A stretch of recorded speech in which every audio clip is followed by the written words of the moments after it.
On January 19, the New York Times oddly co-endorsed Senators Elizabeth Warren and Amy Klobuchar for the Democratic presidential nomination. 2 days later, the key New Hampshire primary showed Warren down 4 points. Bernie Sanders' surge continued. What happened? To the extent that they ever did, the editorial boards at corporate-owned media outlets no longer seem to be helping the candidates they support. But I think it goes further than that. In a Democratic Party increasingly dominated by insurgent progressives, authenticity, or the perception thereof, is a politician's most valuable asset.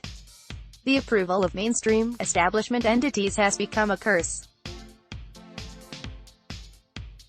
The imprimatur of an officialdom widely seen as hopelessly corrupt dilutes a candidate's reputation for authenticity, independence and the voters' belief that he or she will stand up for we the people over the powers that be.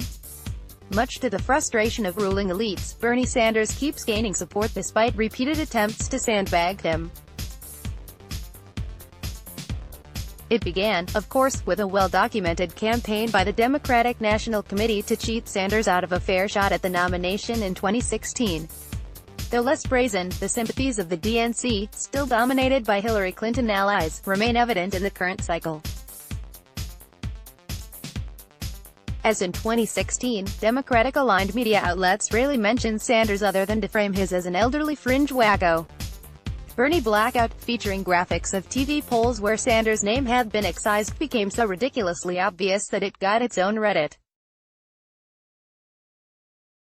The last few weeks have been especially instructive. There was the infamous sandbagging of Bernie Sanders at the hands of a CNN moderator. "Have you stopped beating your wife?" became, seconds after Sanders issued a categorical denial. "Why did you tell Elizabeth Warren that you did not believe that a woman could win the election?" A statement that wouldn't be sexist if he said it, and that runs counter to everything he has said and done over the last 40 years. Next came the bizarre New York Times two-fair endorsement of Warren and Klobuchar, which included the demonstrably false claims that Bernie Sanders is hard to work with in the Senate and refuses to compromise. This was quickly followed by the news that Hillary Clinton, the nation's least popular political figure, told a Hulu documentarian that nobody likes Sanders, the most popular, and that he's a career politician, as opposed to she and her husband. In the bubble-wrapped imaginations of ruling elites like Clinton and the editors of the New York Times, the hoi polloi care deeply about what they say and think. They think we take their lead. Reality is quite opposite. It's not that we don't listen. We do. We pay attention to what those in charge say and what they want us to do, so that we can do the exact opposite. Contempt for our leaders is one of the key reasons Donald Trump won the presidency. To the extent that people are using Trump as a way of venting about their general unhappiness, trust is irrelevant. Stanford University political scientist Morris Fiorina observed during the summer of 2016. They're just trying to send a message that they're tired of being taken for granted and screwed by both sides.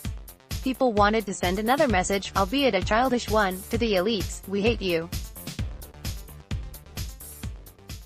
14% of Americans have a great deal of confidence in the news media.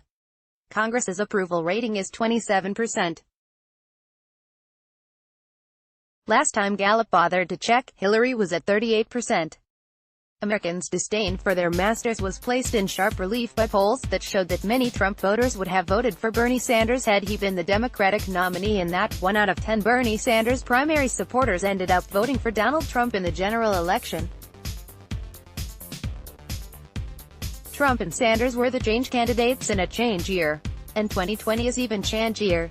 We are witnessing political jiu-jitsu. The more viciously that neoliberals attack Bernie Sanders, the higher progressive estimations of Sanders' authenticity rises. Many on the left, me included, have held doubts about Bernie Sanders. We worry that he isn't far left enough, especially on foreign policy. After all, he's okay with drone assassinations, was pretty much silent about the Israeli invasion of Gaza, praised the illegal assassination of Osama bin Laden but denied justice to 9/11 victims, and has not proposed specific numbers by which he would cut the Pentagon budget. Even on domestic issues, Sanders' forte, he is weaker than we would like.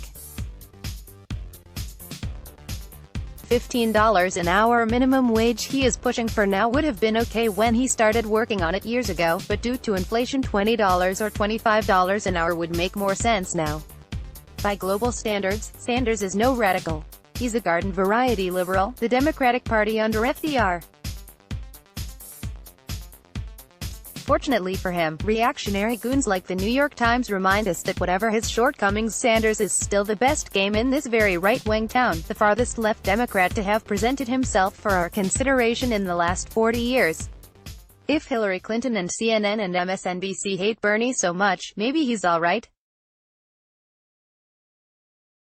It is increasingly likely that Bernie Sanders will become the Democratic nominee and perhaps President of the United States.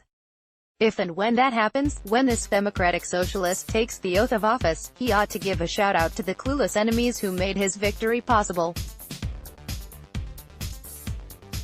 Let's block ads. Why?